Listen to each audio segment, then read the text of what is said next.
I'm Bill Johnson. Around here, they just call me Dad. I've been trying to read, but I just can't seem to do it. I keep thinking about today, Thanksgiving Day. We Johnsons had a good Thanksgiving, the best we've ever had. And I can't help thinking that what made it better was a real feeling of thankfulness. And that's odd, too, when you consider the shape things were in when I got home from work yesterday. Kids, Dick and Tommy and Susan, were all home from school. And of course, Mother and the baby were there. As kids will, mine were living tomorrow right along with today, looking forward to Thanksgiving. And like most men, I'm glad it was Mother instead of me who had to break the news to them. Tomorrow's Thanksgiving. Turkey and dressing and pie and cake. And fruit salad and whipped cream and cranberries. Gee, I can hardly wait. Me too. Well, you know, children, we've had a lot of expenses this month, and, well, your father and I thought that... Well, the truth of the matter is, there just won't be any turkey this year.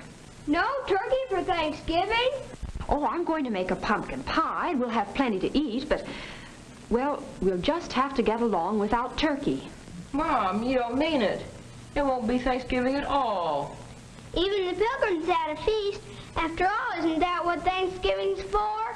I don't think it's fair. And it was right there that I came in, right in the thick of it.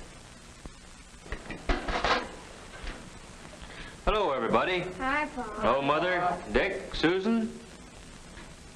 Well, what's been going on around here? What's the matter with everybody, anyway? Mom says we're not going to have any Thanksgiving. No turkey, no good thing. A fat lot we're gonna have to be thankful for. Oh, I don't think you kids really mean that. We do, too. We've always had turkey for Thanksgiving. Yes, and everybody else in the block's gonna have it this year. Same as always. Yes, we've always had turkey, just as a lot of Americans have had it, and we'll keep on having it. Turkey on Thanksgiving's a great American tradition. But what you kids are saying makes it sound as if the turkey's the only thing we had to be thankful for. Well, gee whiz, no, Dad. It's not that at all. Oh, I know, Dick. With turkey, it's easy to lose sight of what Thanksgiving really means. And don't think we're just making excuses because we don't have any turkey this year. We know it'll mean a lot more to us the next time we do have it. Well, sure. Suppose we don't have a bang-up feast. We're still a lot better off than the Pilgrims. That's it, Dick. Do you other kids see what Dick's trying to say? Turkey or no turkey, we've still got all the freedoms and privileges the Pilgrims gave us. And out of those privileges have come a lot of things. Things the Pilgrims never even dreamed of. Why, we could make a list a mile long. Why don't we do it? Now, hold on a minute. You've got the idea, but it isn't something you can write down like a grocery list. You've got to feel it down deep before you can really be thankful for anything. I tell you what let's do. Let's take a little more time to think this over. When you get right down to it, there are some pretty tough decisions in making up your mind what means the most to you. Your life? Sure, that's one thing you can't get along without. But do you know that there are some places in the world today where you have to get along without just about everything else? Golly, Daddy. I guess I kind of got carried away. But I'll bet you one thing. If we really think over what we have to be thankful for, when we sit down to whatever Mother fixes to eat tomorrow, we'll be one family in America that will really have a Thanksgiving dinner. Well, that's how it got started. The Johnsons didn't have any turkey. And the kids, no, I mean everybody, likes to make something special out of a special day. So we fell back on something as old as the Pilgrims, toting up the common, ordinary blessings that we had to be thankful for. That night, I'd see Dick there building his model airplane, and Susan just playing. Only they weren't just playing. They were mulling things over, thinking big thoughts for such young heads. And as for Mother and Tom and baby Janet, and yes, me too, it was as if we had our eyes open for the first time. Things there were to appreciate in just any ordinary day in America. When we took our places around the table and we were ready. And then, well, we all knew it. There are some things you just can't say. But everybody in his own way knew what he had to be thankful for, and that this was the time to think about it. Tom was first. I am thankful for getting plenty to eat all the time, with extras that count, like cookies and milk after school. Like Mom says, I'm hungry all the time anyway, and if I didn't live in a country where there was plenty to go around, golly. And I'm thankful for the free public library, where I can get books about adventure. Jack London, Richard Halliburton. Gee, the way they tell a story is as good as being there yourself. And it's free, with only a library card. Yes, Tommy thought about some of the things he ought to be glad for all the time. And somehow turkey and trimmings seemed to matter a whole lot less than he thought they did yesterday. Well, then it was Susan's turn. Susan's a happy-go-lucky kid. You'd never credit her with thinking beyond her dolls, but she got right into the spirit of it. I am thankful we have what we need to wear. Though Mother says it's hard to keep up with us, we grow so fast. I never thought before how many clothes it takes for all kinds of weather, or how it would be to have to do without the right ones. I'm glad to be able to go to Sunday school, or go to any church I want, any Sunday.